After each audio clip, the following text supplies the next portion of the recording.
What's good, fellers? Thank you for welcoming me, accompanying me on this walk back from the gym. The sun is facing me directly in my eyeballs. I would under no other circumstances put on these sunglasses because they make me look a tiny bit like a white supremacist, and that is not the impression that I want to give off, let's just say. I just walked past a bus stop where there was a fucking homeless guy geeking. I thought he was like overdosed on fentanyl or worse, and then he opened his eyes and just stared at me like... And it was at that moment that I knew that he was in fact alive. So I gave him a nice smile and I went about my merry way because I was not gonna deal with that. So anyways, I'm taking a few minutes here to stop looking at my chronically underdeveloped arms in the windows of cars, which makes them look bigger than they really are. And I'm gonna fucking tell you about something. What was the topic of the video? Oh yeah, not everybody has to like you, and you don't have to like everyone, and that's still fine. That doesn't make them a dog shit person, that doesn't make you a dog shit person, it's just the way the world is. And it's something we don't get taught a lot, or often, that if you have a dispute with someone, it doesn't necessarily mean you have to be fucking enemies for life. You just go about your merry way. Plus, even if this one guy doesn't like you for some reason and it truly is personal, there are like 8 billion other motherfuckers for whom it's not, and who will get along with you just fine, so just go and find them, please. Don't dwell on this one particular person that you think is going to impact the shit for the rest of your life. A time that I was particularly horrid and dog shit at this was middle school, because in elementary school, people at least had to be like personal and shit. People had to like go up to you and say, hey, you go fuck your family, which they didn't do much, because obviously that takes a lot more courage than just posting something shitty on social media. And the latter, unfortunately, is what happens a lot more in middle school, and is what I want to discuss. I'm gonna do the check for cats again, like I did like 2 fucking videos ago, I think. Hold on, let's see if there are any. Okay, so I think that's a definite no. Unfortunate, the 2-year-long fucking search for cats continues. Middle schoolers are not the best at this. I remember one particular instance. I took these off because I'm no longer directly facing the sun. I remember one particular time when it was like, there was this Instagram account called like the name of the middle school and then rates. And apparently, hold on, I just gotta make sure I don't get run over. The genius idea, whoever devised this fucking plan had, was to, so you can submit pictures to the account and have them give you like a face rating and a personality rating. Somehow they can tell your personality just from a picture. That's just how that works. So this is kind of like looks maxing the wheat waffles. I don't know how much you pay him, but it's like he saw some shit where like you pay him $20, he fucking rates your face. Yeah.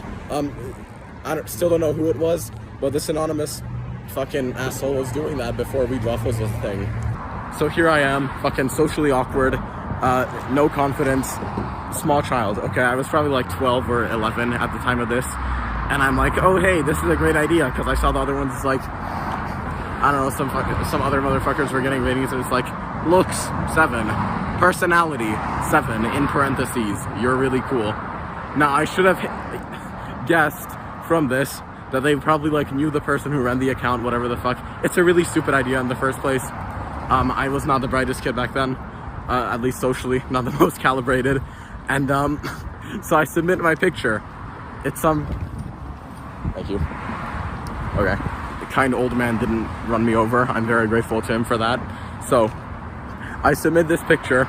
It was of me like on a mountain doing this, you know, that autistic shit that kids do where they have zero confidence, where they cover their face with something like this or something like this.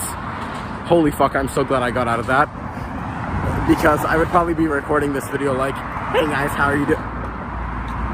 So anyways, I submit my epic picture where I'm like this on top of a mountain with some weird ass unorthodox haircut, not even smiling because I was probably depressed at the time. And lo and behold, the account does not rate me very highly. I was such like a fucking loser at the time that this was the most interesting thing I had going on in my day. So, oh, that's probably something I would probably need to blur. Okay, this angle, you can't dox me. Got shit on. So it was some most interesting thing I had going on that day was a shitty ass random face rating before face ratings became a thing. And there I was waiting. Please let them rate me highly. After a couple of hours, lo and fucking behold, I was just there. God forbid I wasn't texting any girls. I wasn't talking to any friends. Actually, no, I may have, because similar amount of friends back then that I do now. Not doing anything productive, not mewing, not edging. Lo and behold, the rating comes. By the way, I've managed to make it back safely to my humble abode, as you can tell. And here's what comes. Looks, 3. Personality, 5, or like a 6, I don't know. And then in parentheses, he's nice. How do you think my, like, 11-year-old insecure ass self reacted to that? Probably not very well. Probably I didn't take too kindly to that, right? And I can assume that for a bunch of people watching who maybe not watching this video because the demographic is like fucking 18 to 25, so it's like slightly older than like Hamza audience.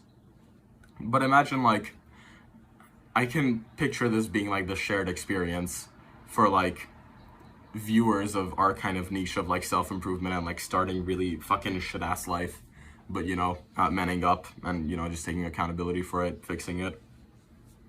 I can imagine this being like a shared and similar experience for a bunch of people. But not a lot of people would have reacted as strongly as I did back then.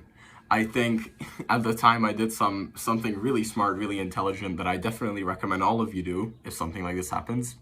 I posted on my own Instagram story like, fuck you, this shit's ass. and it was like, that did not help my case whatsoever. So what am I trying to get at here? Essentially, if this event happened now, first of all, I wouldn't submit my fucking picture to get rated for looks and personality. But even if this happened, even if someone like, you know, took like a comp lacking picture, just fucking candid photo, and did something like this, would I care? Fuck no. Are you serious? This anonymous account who doesn't post their face says, hello, you look like donkey anus. Your personality is dog anus. Goodbye. Cool. The moral of this video. Not everyone has to like you. If you're going through something even one-on-one, let alone like getting fucking hate comments like, hello, you're small, you're fucking fat, you're ugly, you're stupid, that's fine. That's completely fine. This was kind of just a reality check. If you find yourself in a situation where either one-on-one, you know, you against a group, someone else, one of your friends who may need this, not everybody has to like you, and that's completely fine. Even the like greatest fucking coolest motherfuckers of our age and of ages past have had several people not like them. The example that comes to mind is like the Oppenheimer versus Edward Teller whole controversy. Both those guys were fucking smart as shit. Both those guys had great ideas, but they did not like each other very much, at least not in the beginning. There's like a picture in 1960 something, I believe, where they like shake hands and they're like, oh yes, good day. Oh. Hold on, okay. Whoops, the 10% battery warning on my phone, yeehaw. Not everybody has to like you. Just like Edward Teller did not like Oppenheimer, Sloppenheimer did not like Teller. Does that take away from how cool any of them were as individuals? Does that mean that any of them were objectively right? Yes, actually, Edward Teller was objectively right. But I guess that doesn't really best serve my example. So, go on, proceed with your day. Not everybody has to like you, and you don't have to like everyone, and that's fucking great, that's fine. Don't let anyone tell you otherwise. This does not give you an excuse, obviously, to be an asshole to someone. It just, if something doesn't end up working out, that's completely fine. That's how it's meant to be. Go make good relationships with people and fucking win. Yeah, just go win, please.